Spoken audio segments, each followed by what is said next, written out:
Vous cherchez une alternative aux couleurs pour vos cheveux faites chez le coiffeur, et si vous tentiez une coloration maison, parce que les colorations chez le coiffeur sont loin d'être données, il est temps de savoir les faire soi-même tranquillement à la maison. Voici quelques conseils pour réussir sa coloration à tous les coups. 1. De quoi ai-je besoin pour ma coloration? Pour toute coloration réussie, il faut s'habiller avec un vieux t-shirt que vous ne craignez pas de salir, prévoir une vieille serviette qui ne craint pas plus que votre t-shirt pour la mettre sur vos épaules et tenter quand même de protéger votre vieux t-shirt, un brosse à cheveux pour démêler vos cheveux avant de passer le produit dessus, un peigne pour effectuer facilement les raies et appliquer le produit, un gros pinceau plat, type celui qu'on utilise pour peindre les murs, pour appliquer facilement la coloration, un paire de gants, fournis généralement avec la coloration achetée en grande surface, de la crème Nivea ou de la vaseline pour protéger votre front et vos oreilles de la coloration. 2. Application de la coloration. 1. On démêle bien ses cheveux à l'aide d'une brosse. On commence par les pointes pour ne pas les casser, puis les racines pour finir. 2. On met de la crème Nivea ou de la vaseline sur le front et les oreilles pour protéger notre peau de la coloration qui tache beaucoup. Attention à ne pas toucher les racines. 3. On fait une raie bien au milieu du crâne. De cette façon, on poursuivra la coloration d'un côté, puis de l'autre. 4. On trempe le gros pinceau dans la coloration, un mélange réalisé à l'aide des indications que l'on trouve dans l'emballage. 5. On colore ainsi bien les racines avec le produit. 6. Une fois la première raie enduite de coloration, on en effectue une autre un peu plus loin. Puis, on recommence le même processus pour toute la tête. 7. On applique le reste de la coloration sur les longueurs et on malaxe pour homogénéiser le tout. 3.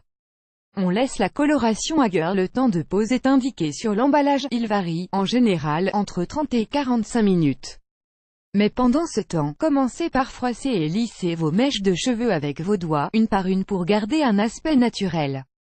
Ainsi, les pigments pénétreront davantage et la couleur de vos cheveux sera plus lumineuse. Durant les 5 dernières minutes, on effectue un massage complet de la tête pour que le produit se répartisse bien sur toute la chevelure. Laissez le produit agir à l'air libre, sans étouffer vos cheveux avec une serviette.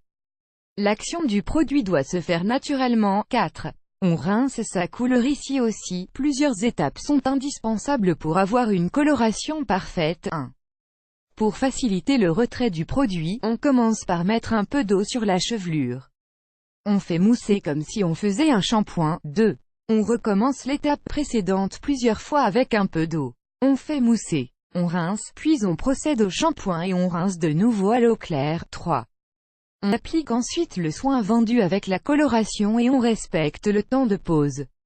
On en profite pour démêler ses cheveux au doigt et ainsi bien répartir le soin. 4. On rince le tout à l'eau claire. 5. Comment entretenir des cheveux colorés? Les colorations assèchent les cheveux. Il est donc recommandé de les nourrir avec des soins adaptés aux cheveux colorés. De la même manière, on utilise toujours un shampoing pour cheveux colorés, car celui-ci est moins agressif et enrichi en vitamine E, ce qui va nourrir intensément vos cheveux. Pour avoir toujours une jolie couleur, il est recommandé de refaire votre coloration tous les 2 mois. De toute façon, les cheveux auront eu le temps de repousser et la démarcation rendra votre chevelure moins sexy. Combien on économise? Comparativement, si vous allez chez le coiffeur, vous allez payer environ 46 € la coloration avec les soins compris. En grande surface, vous n'avez qu'à payer la coloration, soit 11,50 € pour une coloration Garnier digne de ce nom, soit 34,50 € d'économie à chaque coloration. Alors mesdames, êtes-vous prêtes à réaliser votre coloration vous-même, sans passer par le coiffeur? Racontez-moi vos impressions dans les commentaires. Vous aimez cette astuce? Partagez-la avec vos amis sur Facebook. À découvrir aussi, couper coiffeur gratuit en se faisant couper les cheveux par un ami. Un coiffeur pas cher, mon expérience de cliente chez Self Coiffe.